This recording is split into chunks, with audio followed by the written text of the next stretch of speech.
Okay, so we're going to need to have someone be responsible for the data, right? So for now, we're going to have the middle tier be responsible for our data, okay? And the client, the front end, the JavaScript side, the HTML is going to have to come and get it, right? So we need to have a mechanism that allows us to expose this data so that it can be accessible, readily accessible through some kind of web access, right? So one mechanism that has become very popular is web services. So web services allows us to expose behaviors and expose data mapped to a particular URL. Right? This is an idea that has been around for quite a while. It used to be that if you know some kind of IP address and the port and you know the path to whatever is being shared in a particular directory structure in some remote machine, you can go and fetch it, right? Either because you're hosting as an FTP site or you're hosting it through some mechanism, right, that can map some incoming requests for some resource that lives on that other remote server, and this idea has been around for quite a while, but not until the advent of the web and JavaScript and really a lot of the applications moving towards the web, re-implementing a lot of the desktop applications on the web, has this become so profound, so ubiquitous, such a useful pattern that we almost take it for granted today. That we can expose data models, entire data models on a web and just access it, right? And there's tons of folks that expose their data on the web. All the major bookstores and all the electronic stores and all the retail. They all expose some mechanism for you to be able to interact with them programmatically, through some API that you can access or send data or retrieve data or post new data, and so we would like to be able to know how to do that, right? So web services is the mechanism we're going to look at. We already worked a little bit on this in the previous assignment. We were setting up the environment. We created a small Spring Boot application where we can hit a URL and return some simple hello world. So we're going to expand on this. We had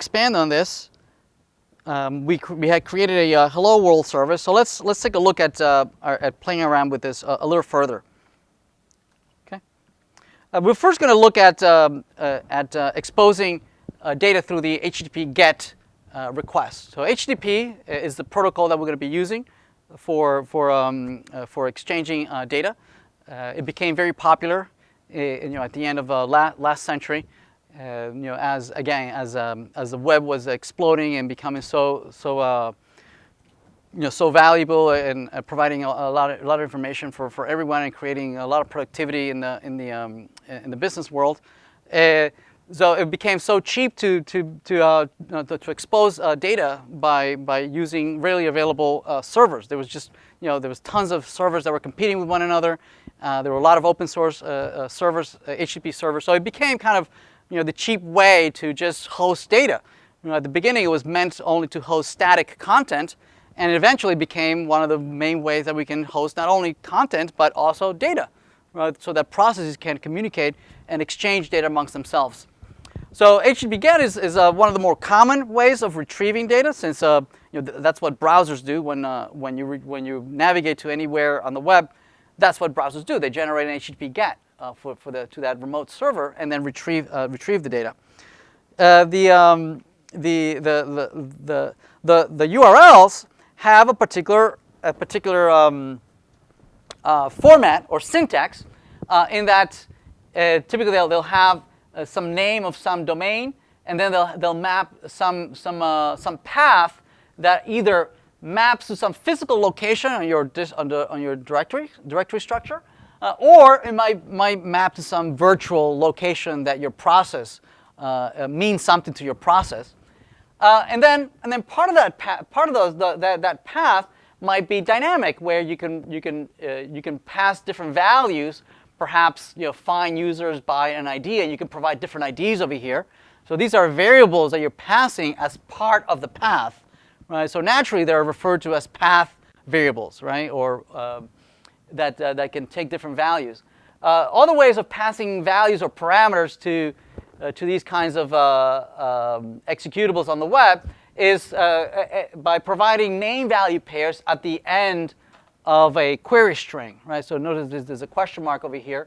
Anything that follows the question mark is part of a query string that you can provide many name-value pairs, name value, name value, name value, name value, that can then be parsed by the server, right, to control the behavior of whatever executable you have on the server. So let's build a couple of these just to understand how this works.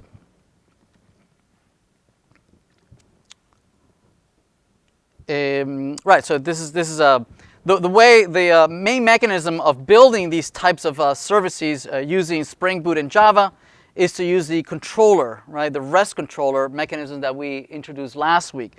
So let's explore that a little further. We created a hello world, but let's move beyond that. Let's see.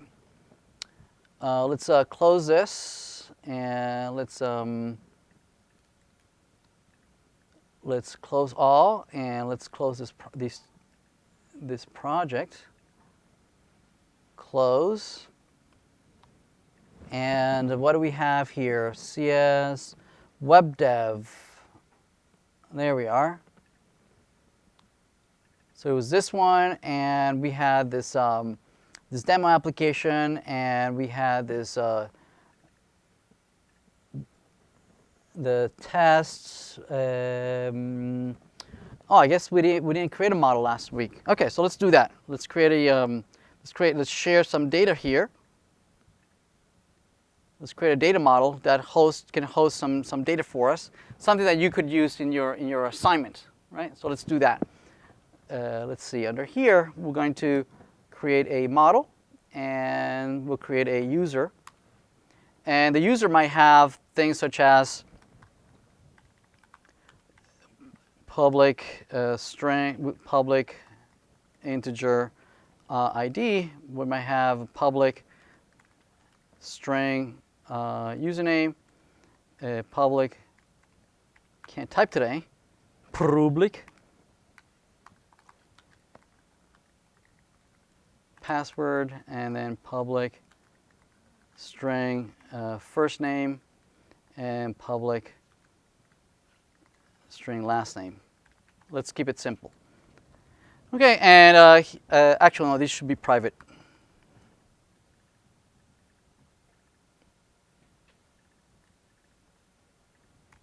There we go. And we'll create a couple of setters and getters to have access to each one of them. Not there. Setters and getters, select all, and there we go. All right, excellent. So what we'd like to be able to do is expose data of various instances of this user to some user interface, perhaps a JavaScript interface that can read some of this data and dynamically update some user interface. So let's do that. So to do that, we're going to use the web service idea, right? So under this here, we're going to create a directory called services, and we're going to create a user service. Right, and this user service is going to be the one who's responsible for any data manipulation about anything that has to do with users. Right? So again, this is a design pattern, right, where we identify different different concerns, right, of across an entire application. Right? For instance, the HTML page is where we can discuss about the concerns and how to display content for the front end user for the user. Yes. So anything that has to do with the concerns of the color scheme and the style, that lives very well in the HTML. Yes.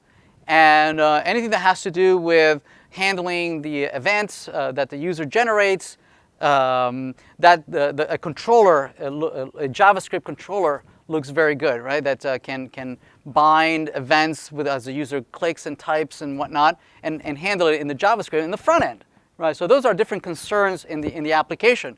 Another concern is data access. How are we going to retrieve data? Well, services is a good design pattern that allows us to encapsulate anything that has to do with retrieving the data and making it available to the rest of the world. Right? So between two components that want to talk to one another, a service is a good design pattern that encapsulates everything that has to do with receiving an HTTP request, identifying where the data is, and then returning this data to someone who wants to retrieve it. Not actually retrieving the data. Retrieving the data has other concerns, right? Such as what are we storing it in a relational database? Are we storing it in a non-relational database? How are we talking to the database, right? So those are other concerns, right? And we'll talk about that a little later. Right now, the web service, its only concern is I'm exposing some data, mapping it to some URL, right? And following some syntax, following some best practices, right? And typically allowing the 4 or 5 common data transformations that are most common, right? Being able to create new data, update existing data, delete existing data, retrieve existing data. Right? So the CRUD operations: create, read, update, and delete. Right? So here in the user service, we would expect things such as something like public user array, find all users, for instance. This would retrieve all the users. You would expect things such as being able to retrieve a particular user, find user by ID, where you provide some integer ID, and we will return that one user. Yes? Other things would be maybe create a user, right? So if you provide me with a user, I will create the user somewhere, right? And then I'll maybe store it in some database, right? And then return to you that new user that was inserted into a database. So all the CRUD operations would live here.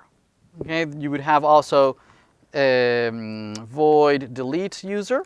If you give me the integer of the user that you want to remove, I'll remove them for you. Or finally, I can maybe update a user. If you give me their ID and you give me a new version for that user, I will update for you and return to you the new user for you. Yes. So this is the concerns of the service is to provide data access, right, through some HTTP API. Yes. Is this class essentially like a data access object?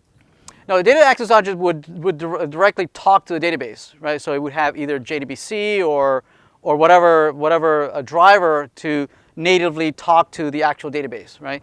This one is a little higher, right? This would use the DAO, right, to actually retrieve the data, and then would expose it. So the web service only responsibility is to fit between two worlds: the HTTP world, which is the world of streams, the world of cookies and headers and bodies, right? Convert that into the object world, right? That converts JSON objects that are coming from the streams, converts them into Java objects, right? And vice versa. So that's the only responsibility. The actual data access would be a data access object. Yes, and we'll do that a little later. For now, let's keep it simple. So it'll be something like I'm going to comment this out for a second. And let's create a couple users here. So user Alice, new user. And it'll be 1, 2, 3, Alice, and Wonderland. And maybe Bob here. This is hard-coded now. In the next couple of weeks, we'll make this dynamic, actually, database access, okay? So bear with me. So this is Bob, and this is Marley. It's complaining that user, yeah, I want that user, but it doesn't have that constructor. So let me build that constructor, remove, create constructor. Okay, so this, I'll call this ID, I'll call this username,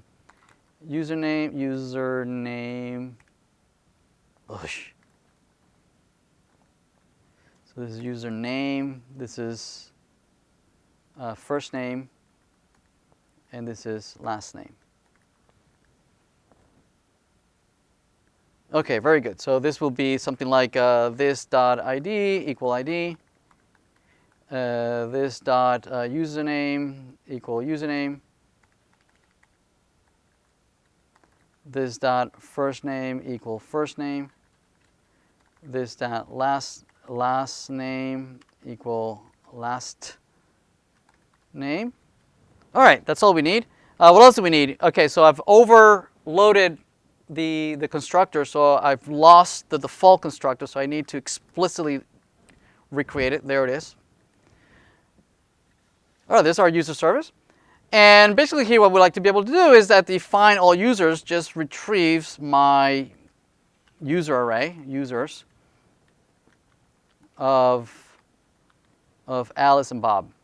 And here we're just going to return that, return users. Okay?